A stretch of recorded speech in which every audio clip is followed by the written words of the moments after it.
Hello everyone, आज class में हम बात करेंगे नीट एनसीईआरटी बायोलॉजी में अगले टॉपिक के बारे में जानेंगे। तो आज का हमारा जो टॉपिक है प्रोकैरियोट्स सेल इनवलप। तो जो प्रोकैरियोट्स होते हैं उनमें सेल इनवलप के बारे में डिटेल में हम जानेंगे। इससे रिलेटेड कई इंपॉर्टेंट बातें भी आपको पता चलेंगी, कुछ सरप्राइजिंग बातें भी आपको पता चलेंगी। तो आइए समझते हैं हम अगली कड़ी में अपने। तो देखिए, इसमें सबसे पहले है हमारा 3 लेयर। तो जो भी प्रोकैरियोट्स सेल होते हैं, जैसे कि आप जानते हैं कि बैक्टीरिया क्या है, प्रोकैरियोट सेल है।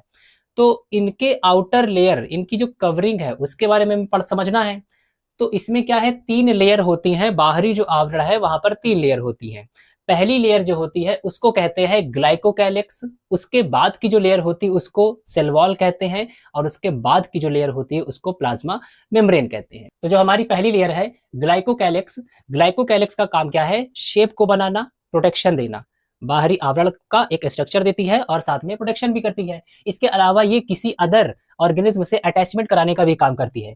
और ये जो होती है ये 2 तरह की होती है। एक होती है लूज वाली ग्लाइकोकैलिक्स और एक होती है टाइट वाली। जो लूज वाली होती है वो बाहरी आवरण सिर्फ बनाती है और पैथोजन से प्रोटेक्शन करती है, बचाने का काम करती है इनको। वहीं पर जो टाइट वाली होती है ये क्या है, ये कैप्सुलेटेड होती है। इसको आप कह सकते हैं कि बिल्कुल चिकनी स्मूथ कैप्सूल जैसी संरचना होती है। और जिनमें भी ये कैप्सूल वाले स्ट्रक्चर देखने को मिलता है वो ज्यादा वायरुलेंट होते हैं, ज्यादा खतरनाक होते हैं। और ये जो बताई गई थी पहली वाली आपको कि जो लूज होती है इसको स्लाइम लेयर कहा जाता है। ठीक है, तो स्लाइम लेयर नाम से इसको जानते हैं, और सेकंड वाली कैप्सूल वाले से। आगे इसमें हम समझ लेते हैं सेल वॉल।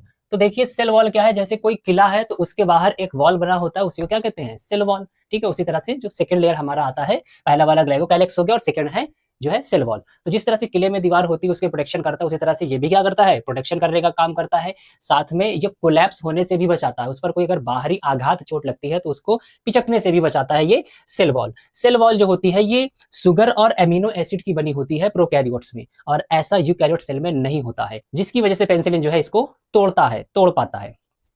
आगे बात कर लेते हैं हम अगले उसमें। तो हमने 2 लेयर के बारे में भी जाना, ग्लाइकोकैलिक्स, सेकेंड सेल वॉल, और तीसरा है प्लाज्मा मेम्ब्रेन। तो जो प्लाज्मा मेम्ब्रेन है ये जो होता है ये सिक्योरिटी चेक का एक तरह से काम करता है। सिक्योरिटी चेक का मतलब कि ये सेमी एक तो परमिएबल है, यानी ये सिलेक्ट करता है कि किसको अंदर आना है, किसको अंदर नहीं जाना। तो ये चुन चुन करके चीजों को अंदर आने देता है, और जो आने लायक नहीं है उसको बाहर ही रखता है। तो एज अ बैरियर के रूप में भी ये काम करता है। आगे हम बात कर लेते हैं, अब अपना है ग्राम स्टेनिंग। तो देखिए, जब बैक्टीरिया को साइंटिस्टों ने स्टेन कलर दिया, ठीक है, इनको देखने के लिए, तो जिन बैक्टीरिया ने पर्पल कलर लिया उनको कहा गया ग्राम पॉजिटिव बैक्टीरिया, और जिन बैक्टीरिया ने पिंक कलर लिया उसको कहा गया ग्राम नेगेटिव। तो ग्राम पॉजिटिव और ग्राम नेगेटिव में जो ग्राम नेगेटिव वाले बैक्टीरिया होते हैं ये ज्यादा खतरनाक होते हैं। अब क्यों ज्यादा खतरनाक होते हैं, क्योंकि जो ग्राम पॉजिटिव वाले होते हैं इनकी जो बाहर की आउटर लेयर होती है वो सिंगल लेयर की बनी होती है, सिर्फ एक लेयर की बनी होती है। ठीक है, और वहीं पर जो ग्राम नेगेटिव वाले होते हैं ये पतले होते हैं, इनकी जो आउटर लेयर होती है वो पतली होती है, और ये डबल लेयर की बनी होती है। तो ये अंदर चीजों को ज्यादा नहीं जाने देते, इसलिए ये जल्दी से नहीं मरते हैं और ये खतरनाक होते हैं। वहीं पर पॉजिटिव वाला जो होता है थिक होता है और सिंगल लेयर का बना होता है, और इस पर जो है थिक वाले पर जो एंटीबायोटिक्स वगैरह है वो असर अपना दिखा देती है, इसको मार देती है आसानी से। कलर भी आपको बता दिया गया इन दोनों का, और इस पर देर से असर होता है, इस पर जल्दी से असर नहीं होता है, मजबूत होता है। अब ये जो ग्राम नेगेटिव वाले हैं ये एक तरह का केमिकल जो है रिलीज करती है, उस केमिकल का नाम है लिपोपॉलीसैकेराइड। अब ये जो लिपोपॉलीसैकेराइड है ये एक टाइप का एंडोटॉक्सिन है। अब एंडोटॉक्सिन है, ये इस तरह का एंडोटॉक्सिन है कि जो फीवर क्रिएट होता है वो इसी की वजह से क्रिएट होता है। तो ग्राम नेगेटिव बैक्टीरिया की वजह से किसी पे इन्फेक्शन हुआ और उसमें फीवर आ गया, तो ये क्या है, ये जो है उसको शॉक भी देने का काम करता है। झटके अगर किसी भी आ रहा है तो वो भी इसी की वजह से होता है, क्योंकि ये लिपोपॉलीसैकेराइड नाम का एंडोटॉक्सिन प्रोड्यूस करता है। आगे बात कर लेते हैं अब हम पीएम मॉडिफिकेशन, यानी प्लाज्मा मेम्ब्रेन का मॉडिफिकेशन कैसा है, इनफोल्डिंग ऑफ प्लाज्मा मेम्ब्रेन। तो सेल के अंदर आपने सुना होगा कि जो अंदर की सबसे लेयर है वो इनफोल्ड हो जाती है और एक स्ट्रक्चर बनाती है, उसको कहा जाता है मीसोसोम। तो इनफोल्डिंग ऑफ प्लाज्मा मेम्ब्रेन, तो अंदर की लेयर इनफोल्ड हो जाती है और क्या कहा जाता है, मीसोसोम। तो देखिए, बहुत सारे साइंटिस्ट पहले मीसोसोम को ऑर्गेनेल समझा करते थे, जबकि बाद में पता चला कि ये कोई ऑर्गेनेल नहीं है। मीसोसोम का जनरली काम क्या होता है, सभी लोग जानते होंगे कि ये एक तो रिस्पिरेशन में पार्टिसिपेट करता है, सांस लेने में मदद करता है, लेकिन जो 2 और बता रहे हैं इसको शायद आप नहीं जानते होंगे, ये डीएनए रेप्लिकेशन का भी काम करता है और सेल वॉल फॉर्मेशन का भी काम करता है। कौन, मीसोसोम। इसको एक नाम दिया गया है साइंटिस्टों ने, इसको आर्टिफैक्ट भी कहा जाता है।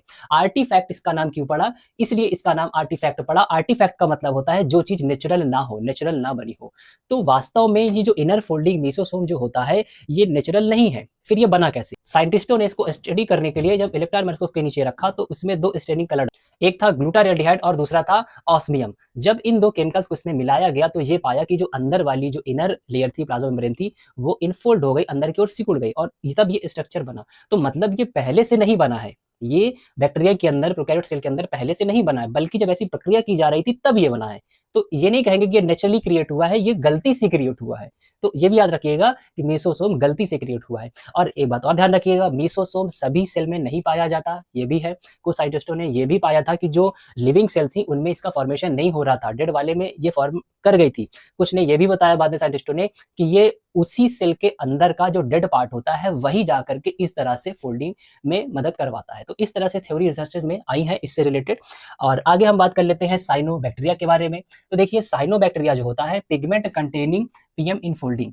साइनोबैक्टीरिया के अंदर भी जब इनफोल्डिंग होती है प्लाज्मा मेम्ब्रेन की इंटरनल वाले लेयर पर, तो वो क्या करते हैं, जब साथ में उनके पिगमेंट भी होता है। साइनोबैक्टीरिया की अंदर वाली लेयर ने क्या किया, इनफोल्ड बनाया, मिसोसोम जैसा स्ट्रक्चर बनाया, कुछ इनफोल्ड हुई, तो जब उसके साथ में कुछ पिगमेंट भी होता है तब उसका नाम दिया गया क्रोमैटोफोर्स। ठीक है, तो क्रोमैटोफोर्स कैसे बने आपको बता दिया गया। आगे बात कर लेते हैं सरफेस स्ट्रक्चर के बारे में। तो जो प्रोकैरियोट सेल होते हैं उनकी सरफेस में जो स्ट्रक्चर देखने को मिलता है, एक तो फ्लैजिला देखने को मिलता है। फ्लैजिला जब होता है तो ये क्या, ये मोटिलिटी देता है, उसको गति प्रदान करने का काम करता है। और ये 3 पार्ट से बना होता है। पहला पार्ट होता है फिलामेंट, दूसरा होता है बेसल बॉडी और तीसरा होता है हुक। तो इन चीजों से ये फ्लैजिला बनता है। वहीं पर हम पिलाई की और फिम्बरी की बात कर लेते हैं। तो जो पिलाई होता है इसको सेक्स ऑर्गन भी कहा जाता है। ये अटैचमेंट करवाता है कंजुगेशन में, जो चीजें होती हैं, जो जेनेटिक मटेरियल होता है उसका ट्रांसफर, आदान प्रदान कराने में मदद करता है। और ये पिलाई जो है ये 1 से 2 सेल का बना होता है। वहीं पर जो फिम्बरी है ये जो है शॉर्ट होता है, और पिलाई कैसा होता है, लॉन्ग भी होता है, ये भी याद रखिएगा। तो फिम्बरी में क्या है, ये मेनी सेल का बना होता है, कई सेल्स का मिलके बना होता है, और इसके साथ में इसका भी काम क्या है, अटैचमेंट का है। तो फिम्बरी में क्या है कि जो ई कोलाई बैक्टीरिया है, जब किसी को यूटीआई की प्रॉब्लम हो जाती है तो ई कोलाई बैक्टीरिया को ये पाया गया है कि ये अटैच हो जाता है किससे, ब्लैडर से, जिसमें यूरिन कलेक्ट रहता है, जो यूरिनरी ब्लैडर रहता है उससे अटैच हो जाता है। कौन, ई कोलाई, किसकी हेल्प से, फिम्बरी की हेल्प से। तो ये इस तरह से उसको वहां पर चिपकने में मदद करता है। अदर्स बातें इससे रिलेटेड जान लेते हैं अपने टॉपिक से। तो जिन बैक्टीरिया में जो है हम कहें कि वो मोटाइल नहीं है, वो चल नहीं पाते, वो एक जगह दूसरी जगह नहीं जा पाते, इसका मतलब उनमें कोई भी मोटिलिटी नहीं है। क्यों, क्योंकि उनके पास कोई भी इस तरह का फिलामेंट वगैरह जो है नहीं है। तो इस तरह से आपने आज की क्लास को जाना। तो आई होप कि आपको आज की क्लास पसंद आई होगी। तो मिल इसी तरह के नेक्स्ट इंपॉर्टेंट वीडियो में।